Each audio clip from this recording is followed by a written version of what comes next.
गोपनीय सूचना के आधार पर गोदावरी खानी पर टाउन पुलिस ने गांजा तस्करी कर रहे 2 युवकों को रंगे हाथों पकड़ लिया।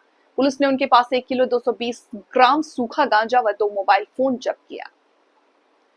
गिरफ्तार आरोपियों की पहचान पोडुरी अभिनव वर्धन और चेरू की श्रीनिवास के रूप में हुई है। पूछताछ में दोनों ने माना कि वे जल्दी पैसे कमाने के लिए गांजा बेचने का धंधा कर रहे थे।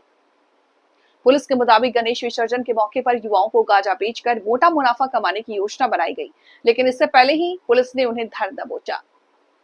इस ऑपरेशन में SI Ramesh, SI Anusha, crime team के कई कांस्टेबल शामिल रहे।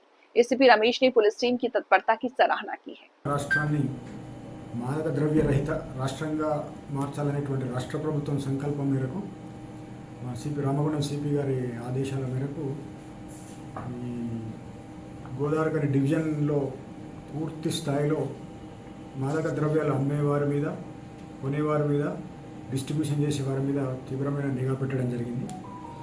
దానిలో భాగంగానే ఈరోజు గోదావరి వన్ టౌన్ పోలీసులు ఇంద్రసేనారెడ్డి గారి ఆధ్వర్యం లోపల 2 వ్యక్తులను అడ్డగుంటపల్లి ప్రాంతం లోపల అరెస్ట్ చేసి వారి దగ్గర నుంచి 1 కేజీ గాంజాయి స్వాధీనం చేసుకోవడం జరిగింది.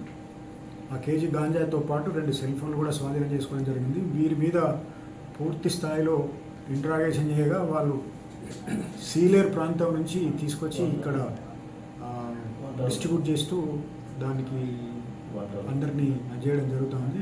దాని మీద ఈరోజు వాళ్ళను అరెస్ట్ చేసి కోర్టులో ప్రవేశపెట్టడం జరుగుతుంది.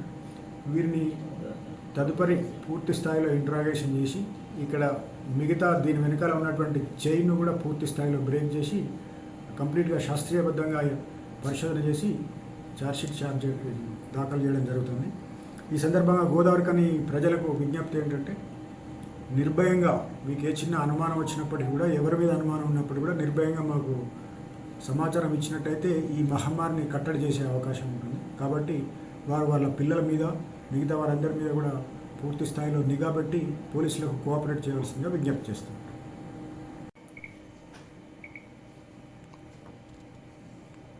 రామగుండం మున్సిపల్ కార్పొరేషన్ పరిధిలోని ప్రజలందరికీ మరియు గోదావరి డివిజన్ లోపల మంతని ఏరియా ప్రజలకు అందరికీ కూడా గణేష్ నిమజ్జనం సందర్భంగా శుభాకాంక్షలు. రేపు అందరూ పెద్దలు నిర్ణయించిన తేదీ ప్రకారం 5వ తారీఖు నాడు నిమజ్జనానికి పకడ్బందీగా ఏర్పాట్లు చేయడం జరుగుతుంది.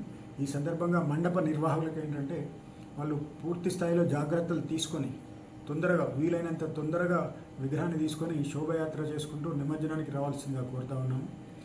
ఈ సందర్భంగా ఏ రకమైనటువంటి అసాంఘిక చర్యలు కానీ, లేకుంటే ఏ రకమైనటువంటి డీజేలకు ఎట్టి పరిస్థితుల అనుమతించము. ఏ రకమైనటువంటి ఇబ్బందులకు గురి చేసినప్పుడు కూడా వాళ్ళ మీద చట్టపరంగా చాలా కఠినమైన చర్యలు తీసుకోవడం జరుగుతుంది. భక్తులందరికీ, మండప నిర్వాహకులందరికీ మా యొక్క మనవి ఏంటంటే, ఈ పండుగను పండగలాగానే ఒక శోభయాత్రలాగా చేసి దీన్ని పూర్తి స్థాయిలో సక్సెస్ చేయవలసిందిగా కోరుతాము.